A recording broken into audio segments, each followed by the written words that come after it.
9, 0.09 এবং 0.009 এর গসাগু কত হবে? আচ্ছা, এবার এখানে সংখ্যা বলতে দশমিক ছাড়া যদি বলি আমি, এখানেও 9 আছে, এখানেও 9 আছে, এখানেও 9 আছে। তো 9, 9 এবং 9-এর যদি আমরা গসাগু করি সেক্ষেত্রে গসাগু 9 হবে। এবার যেহেতু প্রত্যেক ক্ষেত্রে এখানে দশমিক আছে, সেক্ষেত্রে আমরা দেখে নেব এখানে সব থেকে ছোটো কোনটা, কারণ সব থেকে ছোটো যেটা সেটাই হয়ে যায় গসাগু। তো এখানে 0.9, 0.09 এবং 0.009 মধ্যে সব থেকে ছোটো এই 0.009, সেই হিসেবে এই 0.009 গসাগু হবে। অপশান এ সঠিক উত্তর হবে।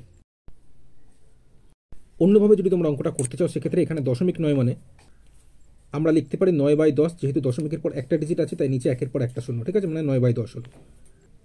এরপরেরটায় 0.09কে আমি লিখতে পারি 9/100, যেহেতু দশমিকের পর এখানে দুটো ডিজিট আছে তাই নিচে একের পর দুটো শূন্য লিখেছি, মানে 100।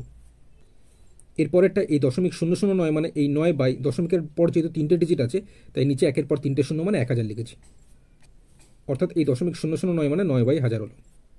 এবার যেহেতু এটা এখন ভগ্নাংশ হয়ে গেছে, তো ভগ্নাংশের ক্ষেত্রে গসাগু বের করার সময় মনে রাখবে ওপরের গসাগু বাই নিচের লসাগু। আর যদি কোশ্চেনে ভগ্নাংশের লসাগু বের করতে দেয় তাহলে ওপরের লসাগু বাই নিচের গসাগু, ঠিক আছে।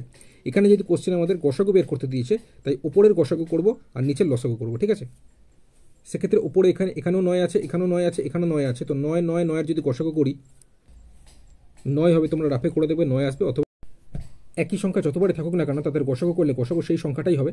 যেমন এখানে দেখো 9 এখানেও আছে, এখানেও আছে, এখানেও আছে, তিনবারই আছে, এদের গসাগু করলে 9 হবে, ঠিক আছে। আর নিচে আমি কি বলেছিলাম, লসাগু করতে হবে। তো এখানে 10, 100 এবং 1000 এদের যদি লসাগু করা হয় বড় সংখ্যাটা হবে।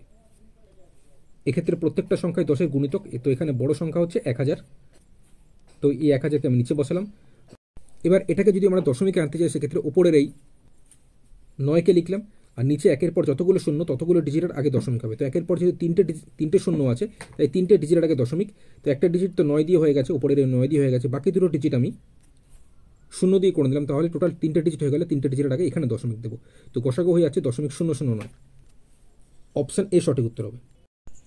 কোনটি বৃহত্তম ভগ্নাংশ? অর্থাৎ এখানে এই যে চারটি ভগ্নাংশ আছে 2/219, 3/343, 4/437, 6/687, এই চারটি ভগ্নাংশের মধ্যে কোনটি বৃহত্তম ভগ্নাংশ সেটাই আমরা দেখবো চারটি অপশনের মধ্যে কোনটা সঠিক উত্তর হবে। তো এক্ষেত্রে এই ভগ্নাংশগুলি আমি খাতায় এখানে লিখে নিয়েছি। এবার কোশ্চেনে কি বলেছে, এই চারটি ভগ্নাংশের মধ্যে বৃহত্তম ভগ্নাংশ অর্থাৎ সব থেকে বড় ভগ্নাংশ কোনটি এটাই জানতে এসেছে। সেক্ষেত্রে এই ধরনের অঙ্ক খুব সহজভাবে করার জন্য আমি এখানে এই প্রথম দুটি ভগ্নাংশের মধ্যে এরকম কোনাকুনি গুণ করে দেখব যে সংখ্যাটা বড় সেটাই হয়ে যাবে বড় ভগ্নাংশ, অন্যটা হয়ে যাবে ছোট ভগ্নাংশ। তো বড় যেটা সেটাকে রাখবো, ছোটটাকে কেটে দেবো। এই দুটোর মধ্যে থেকে যেটা বড় ভগ্নাংশ পাবো সেটাকে নেব এবং পরের এই 4/437 এটা এই দুটো নিয়ে তখন কাজ করব।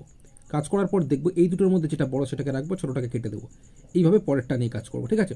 তো শুরু করলাম, আমি এখন এই প্রথম দুটোর মধ্যে কাজ করব। তো প্রথম দুটোর মধ্যে কীভাবে কোনাকুনি গুণ করে বড় ভগ্নাংশ আমরা পাবো সেটাই দেখো তোমরা।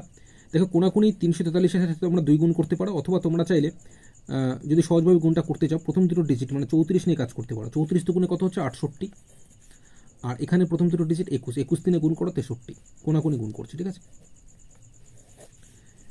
তাহলে কে বড়? 68 বড় 63 থেকে, তাই 2/219 বড় হবে, এটা ছোট, কেটে দেবো, ঠিক আছে।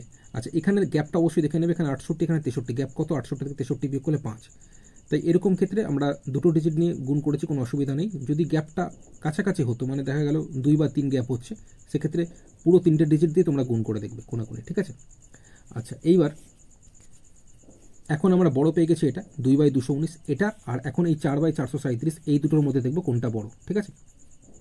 তো বোঝানোর সুবিধার্থে আমি এই 2/219 এবং এই 4/437 এই দুটি ভগ্নাংশ আলাদা করে এখানে লিখে নিয়েছি। এই দুটি ভগ্নাংশের মধ্যে কোনাকুনি গুণ করে আমি দেখব যেটা বড় সেটাকে রাখবো আর যেটা ছোট সেটাকে কেটে দেবো। এখানে যেটা বড় হবে সেটার সাথে এই 6/687 এই দুটোর মধ্যে আবার দেখবো যেটা বড় সেটাই হয়ে যাবে সব থেকে বড় ভগ্নাংশ, ঠিক আছে। তো যাই হোক, সব থেকে ভালো হয় তোমরা পুরো তিনটে ডিজিট মানে পুরোটা নিয়েই করবে গুণ, কোনাকুনি গুণ। অর্থাৎ এখানে 437-এর সাথে 2 যদি আমি কোনাকুনি গুণ করি তাহলে হবে 874, আর এখানে 219-এর সাথে 4 যদি কোনাকুনি গুণ করি তাহলে হবে 876। যেহেতু 876 874-এর থেকে বড় তাই এটা হয়ে যাবে বড় ভগ্নাংশ, এটাকে রাখবো। এটা যেহেতু ছোট এটাকে কেটে দেবো, ঠিক আছে। তাহলে এটাকে কেটে দিলাম, ঠিক আছে। তাহলে এখন বাকি পড়ে আছে এই দুটি ভগ্নাংশ, এই দুটোর মধ্যে যেটা বড় সেটাই হয়ে যাবে সব থেকে বড় ভগ্নাংশ, ঠিক আছে। তো এখানে 600-এর সাথে 4 কোনাকুনি যদি গুণ করি 2748, আর এখানে 437-এর সাথে 6 যদি কোনাকুনি গুণ করি তাহলে 2622। এই গুণগুলো মনে মনে করার চেষ্টা করবে, তাহলেই তাড়াতাড়ি করতে পারবে, ঠিক আছে। ঠিক আছে, তো 2748 যেহেতু 2622 থেকে বড়, ফলে এটা ছোট এটা বড়, মানে এটাই হয়ে যাবে সব থেকে বড় ভগ্নাংশ 4/437। তো এই 4/437 অপশন সিতে আছে, অপশন সি সঠিক উত্তর হবে।